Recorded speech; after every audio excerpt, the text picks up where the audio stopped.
Welcome back to Nader's Game Picks, ladies and gents. Week 3 recap. Worst record than week 1. 7 games right, 9 games wrong. So it's safe to say that it's still early in the season and teams are still trying to show how good they are. I got my upside alert was the Giants over the Chiefs. The Chiefs took care of business and beat the Giants. And my overtime, I was surprised in the overtime prediction with the Texans beating the Jaguars. Jaguars beat them in full time, 17-10. Trouble in Houston. So my overall record is 26-22. Some close scores, but none that hit the mark for week 3. We're going to advance to week 4, and I'm going to get you this breakdown on this beautiful Wednesday afternoon. Let's go.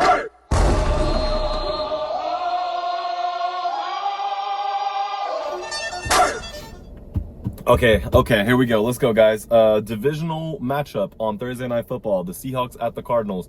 Cardinals lost last week to the San Francisco 49ers, had a chance to be undefeated. Now with another division rival coming into their home, I think Kyler Murray can get this done. This Seattle Seahawks front seven is proven to be very good. I think James Conner is injured for the Cardinals. So a lot of odds against the Cardinals, but I think this is the game they need to use the Seahawks' aggressive defense against them. Throw screen passes, milk the clock, Trey McBride is obviously going to be their biggest target. So I can see the Seahawks keying in on him. So that means the Cardinals need a big game from Marvin Harrison Jr., particularly on third downs. He needs to get open. I think they can pull that off. I think the Seahawks road division game, not easy. I would not be surprised if they pulled it off, but I do have the home team prevailing here at home on Thursday Night Football. The Cardinals winning of a score of 20-17. Now, Sunday morning, Sunday afternoon, from Dublin, Ireland, the Vikings at the Steelers. Two fun, exciting teams to be competing overseas, for that matter. Usually, I think it's always the Jaguars or the Patriots that are included. But this is a good matchup. I think the AFC North versus NFC North, two smash mouth teams. I think it'll be a little bit more scoring. It could be more scoring, but the Vikings, I'm not sure JJ McCarthy's back healthy. Carson Wentz will start again.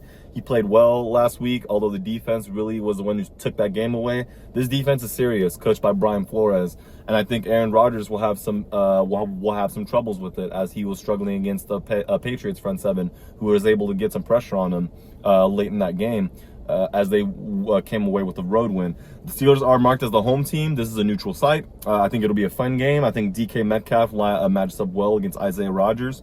And then on the flip side of that defense, you got the front seven against the Steelers.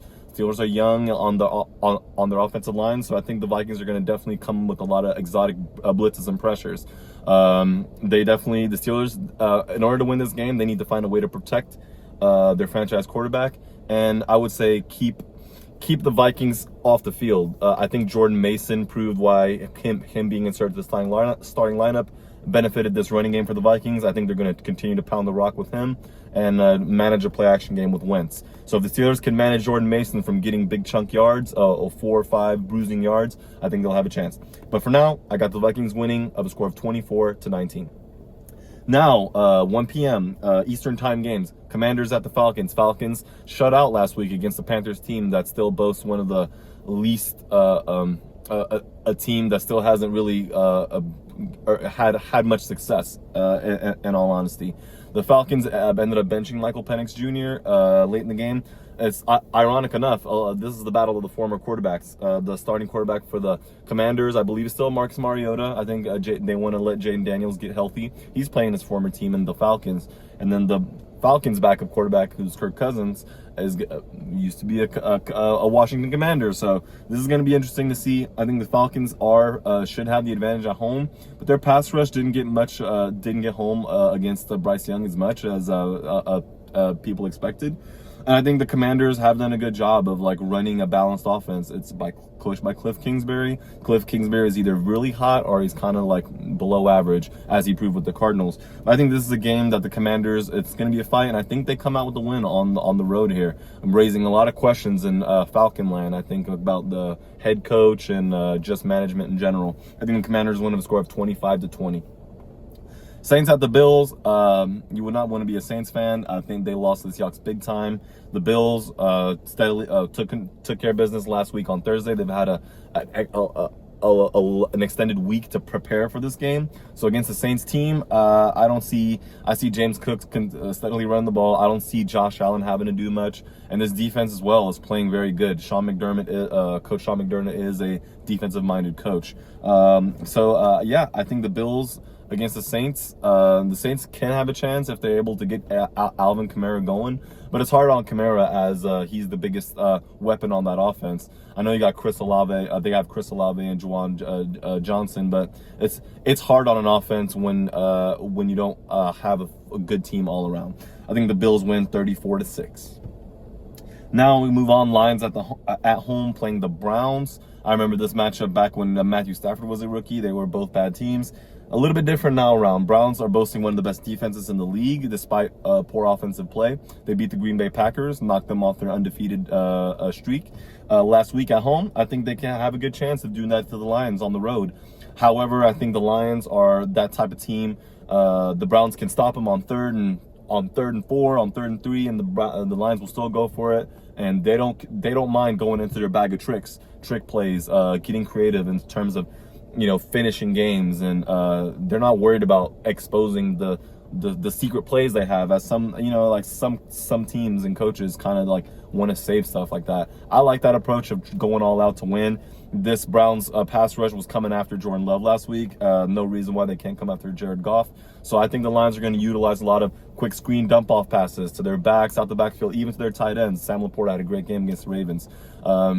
And just like I said, last week I predicted them losing once again to the Ravens. But now they improved their one win over the Ravens in their franchise to 2. And I think they continue. Now another AFC North opponent, a very tough team in the Browns. The run physical, they're well coached for that matter, but they just seem to fall short and they don't score enough points. I think the Lions do score enough. I think they win at home with a score of 28-17. Moving on, we got the Titans at the Texans, AFC South matchup. This matchup is going to be Brian Callahan against DeMeco Ryans. I think DeMeco Ryans should have the benefit of the doubt.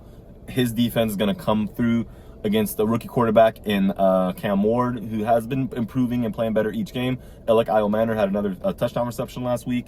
But this Texans defense is no joke. Kamari Lassiter, Derek Stingley, C.J. Gardner-Johnson. They have a very good back end. Front seven, who's also very well. Will Anderson is on a tear, but they have not won a game, and they are at home. This is more pressure on them, but the Titans have pressure too. They want to. Brian Callahan essentially is coaching for his life, so we'll see about this one, ladies and gentlemen. But like I said, I will favor DeMeco Ryans, his defensive strength, prowess over his defensive skills over Brian Callahan trying to take advantage of this Texans defense, which is very elite. CJ Stroud has to make plays for the Texans offense, though. I think the Texans win 24-20.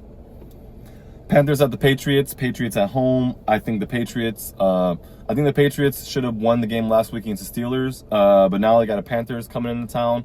Feeling good, feeling confident. This Patriots front seven can get after Bryce Young. I think the Patriots secondary should be favored well. But though Bryce Young has been clicking with Hunter Renfrow and the new rookie Tedero McMillan. So be on the lookout for that. The Panthers could win this game. J.C. Horn got an interception last week. So the Patriots, Drake May needs to make sure that he doesn't hold the ball too long. He does a good job scrambling and not committing forcing balls. But maybe I think take some more shots down the field here. Panthers secondary, that's not among the best. So I think the Patriots can get it done at home. This is a Mike Vrabel versus David Canales matchup.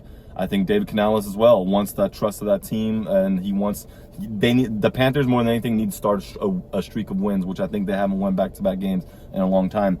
So I do think the Patriots pull it off here, scored 21-18. They're also struggling in terms of winning a back-to-back game. Chargers at the Giants. I think the Giants at home, they're probably going to start Jackson Dart, and it's unfortunate for the young rookie as he has to play the Chargers defense that is actually I think top 3 in the league right now. Not much to say the Chargers. They're getting great quality production out of Quentin Johnston, their rookie that they were not so happy with. Marion Hampton played pretty well too. I think the Chargers win on the road, score of 27-13, putting the Giants to 0-4 and the Chargers to 4-0.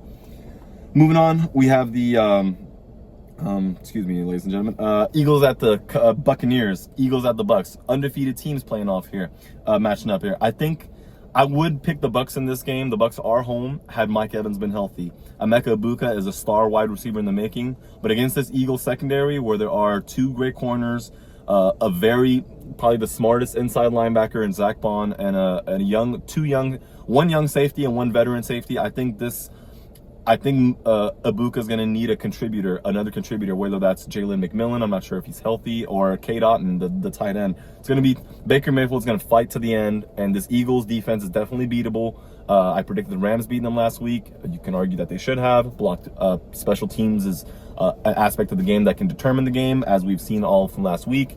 And I think the Eagles special teams is a big reason why that they come away winning games. Jalen Hurts and the offense woke up late in that game against the Rams. The Buccaneers always played that bend but don't break philosophy on defense. You know, you got Zion McCollum, Jamel Dean, and Antoine Winfield Jr. I think they can match up well against this Eagles pass attack, which hasn't been as explosive of late. But obviously last week they kind of woke up. I think I think the Buccaneers do have the lead in this game. But in the end, I see the Eagles coming out on top against the Bucs team. Because of that Mike Evans injury, you don't have an extra decoy on offense, considering Chris Godwin's also hurt. I don't know if he returns. If he does, I don't know if it's too premature. But I think that's what's going to prevent them from taking advantage of the matchups on the Eagles defense that they want to take advantage of. So I think the Eagles come out with the win here, 29-27, keeping them undefeated and then forcing the Bucs their first loss. And now we're going to move on to the Colts at the Rams. The Rams at home. I think the Rams should have won last week. A good Colts team coming into town that's undefeated, running the ball well with Jonathan Taylor. I think the Rams front seven is going to be the game where they get after the Colts. The Colts don't have the best offensive line, but they haven't been exposed. They haven't been allowing a lot of pressures. I think this Rams team is going to be that team. If the Colts if Jonathan Taylor can have 150 yards of scrimmage yards, I think the Colts have a great chance to steal the game at LA. But I think he gets contained to under 100 total yards, and I think the Rams come out on top of a score of 26-15. I wouldn't be surprised if the Colts made it a battle all the way until the end. Jaguars at the 49ers. The 49ers Mac Jones still undefeated and won a big division game at home. They're at home again, visiting Jaguars. I think this is going to be another one of those games where the Jaguars, if they can't score touchdowns, like they were in a field goal, like Brian Thomas Jr. dropping passes, Travis Hunter is more so, you don't know, is he better at corner, better at receiver? They have a lot of unanswered questions. I don't think they have the best There's not the best chemistry right now with the head coach Liam Cohen and Trevor Lawrence. That may spill over in a game like this against the Niners. That seems to have great understanding between their coaches. Now Robert Saleh, led defensive coordinator. Nick Bosa is out for the year with a torn ACL, so look to see how that affects it. That means they need to have other players step up, notably Michael Williams, their first-round pick. But I think the Niners win at home here. They're going to keep going. They see the NFC West is boasting some very good teams. I think they want to stay ahead of that while they're still trying to get healthy, as they're nicked up across the board right now. I think they beat the Jaguars, score of 34-29. Ravens at the Chiefs. Both these two teams have struggled. Ravens in particular averaging 37 points a game, and have lost 2 games. So at the Chiefs, who have Mahomes has found some additional other weapons, and I think the Chiefs in the red zone can rely on Kareem Hunt to run the ball. He's a very physical running back. For some reason, I believe the Ravens have had the Chiefs number during the regular season in the past, and I think this time around the Chiefs, I think the Chiefs are the ones handing the Ravens a loss, to where the Ravens are now looking at questions unanswered 1 and 3, similar to how they changed their 2 starting safeties. I think it was either last year or a year back, where they took out Eddie Jackson and Marcus Williams and replaced them with younger starters, and that changed their season, turned their season around, as they were giving up a lot of passing yards. And I expect the Chiefs to attack this secondary. Marlon Humphrey, Jair Alexander, Nate Wiggins. Nate Wiggins is probably the best sticky coverage guy, but I mean and then you got a rookie in Malachi Starks at safety. Kyle Hamilton obviously is an all-pro. I think the Chiefs win them a score of 27-24, putting them at 500, and then causing some concerns and questions for the Ravens. Bears at the Raiders. Raiders at home. I think the Bears, surprised almost everybody last week. Put a number on the Cowboys. Made them look silly. They couldn't get pressure on Caleb Williams. He was not sacked for the first time in his career. He started 20 games. This playing a Raiders team where their primary pass rusher is Max Crosby. I'm not sure how Tyree Wilson has done so far this year. Hasn't popped off the screen too much. Defending the run very well. I think the Raiders do that very good. But I think the Bears want to get back to the aerial pass attack as the Raiders secondary. They allowed over 40 points to a Marcus Mariota-led Washington Commanders team. So I think the Bears, why not keep their momentum rolling? On the road here, close game. If they can get after Geno Smith, which has been the Raiders' kryptonite since their decent start to the season, they can't protect Geno, and they're going to have troubles. I think the Bears can take advantage of this, and I think they win with a score of 24-21 at Las Vegas. Sunday Night Football, Packers at the Cowboys. Headline, ESPN, Cowboys fan, rage bait, all types of stuff you want to say. Obviously, I myself, Cowboys fan, I don't care about the Micah Parsons coming back. He may be a factor, he may not be. I think this Cowboys team is going to do their best to not put on such a poor performance on film. Coach Schottenheimer said during the week that they're going to make some personnel changes, whether on defense. CeeDee Lamb will be questionable. He wants to play, but obviously his ankle won't be healthy, fully healed. He should probably sit out to this game and the next game. Tyler Booker, the first-round pick, is out as well, so they're going to have bring someone from the bench. So this is going to be a tough ask for the Cowboys. I think they come out and I think they play a lot more well. I think they try to get some pressure. They may try to blitz. I know they just sent for Jadeveon Clowney should start this game for the Cowboys. And then you have the Packers. They've been nicked up. Jaden Reed is still out, and their offensive line, they're having to knick-knack around as they got definitely put in the binder, put in the spinner last week against the Browns. My heart tells me it's going to be a good game. It's going to be a fun game. It's going to be prime time. I think I don't see the Cowboys overcoming the injuries that they suffered on short notice and overcoming a very talented Packers defense, as well as it's going to be hard for Dak to threaten them when you have George Pickens and Jake Ferguson, who catches the ball behind the line of scrimmage most of the time, as your biggest threat. You need to get Javonte Williams running. You try to get him 20 carries, but to keep the offensive line, avoid the Cowboys' offensive line. Got to avoid dropping back into pass pro more than 30 times. If they have to do that, I think it's going to be hard for Dallas to win this game. I do think the Packers come in and beat the Cowboys. Their score 31-24. Monday Night Football has a doubleheader. Jets at the Dolphins, AFC East matchup. Both teams have not won a game. I think the Dolphins at home, Tua Tagovailoa has a chance here to get the first win. I don't see that happening. A lot of questions with this team. They're going to probably be sellers at the trade deadline. The Jets team playing for Aaron Glenn. Aaron Glenn, who seems to make no misconceptions about his players that don't play well. I don't know if that's the best approach in 2025, but he's essentially coaching for the trust of his locker room. So we'll see how this goes. I do think the Jets, led by Tyrod Taylor, maybe there's Justin Fields back healthy this week. I think they do pull off the win here against the Dolphins team that don't have much going for it. The score of 20-16. And the second matchup is going to be the Bengals at the Broncos, two teams that have orange on their uniforms. Broncos have lost 2 games the past 2 weeks that were close games. I know Sean Payton is furious, and this Broncos team cannot go to a 1-3 start. There's going to be a lot of questions for this management and the coaching staff. I think the Bengals know that they're not going to be contending this year. Jake Browning, obviously Jamar Chase and T. Higgins, 2 big weapons for him, and they have some chemistry. But it's going to be a big ask for them. The defense was on the field way too much last week, and it might be a similar scenario against the Broncos, where the Broncos defense I think is top 5 at the moment, along with the Chargers. So I think the Bengals may get a couple scores, but they won't possess the ball more than 23 to 24 minutes. I think the Broncos run out a lot of clock and get field goals because I don't think they're going to execute as much in the red zone scoring. So I think you can see a score of 23-14 Broncos over the away team, the Bengals. And that wraps up week 4. I actually made a change to one of the scores of the game.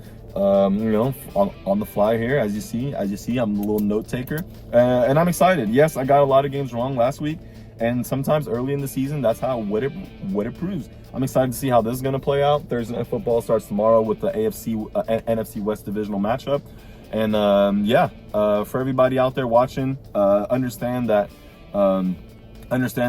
sports is a getaway. It shouldn't be that personal. Fantasy and all that good stuff, the gambling. Look, you're grown people. You make your own choices, but just keep in mind that these people out here are they have families and they have real feelings. We're people, not commodities. I'm gonna sign off on that one. I love you guys. Hasnae, the creator. We'll see you next week in week 5 recap. I'll do a quick recap of week 4, and then we'll break down week 5. Have a lovely weekend, everybody. Peace out.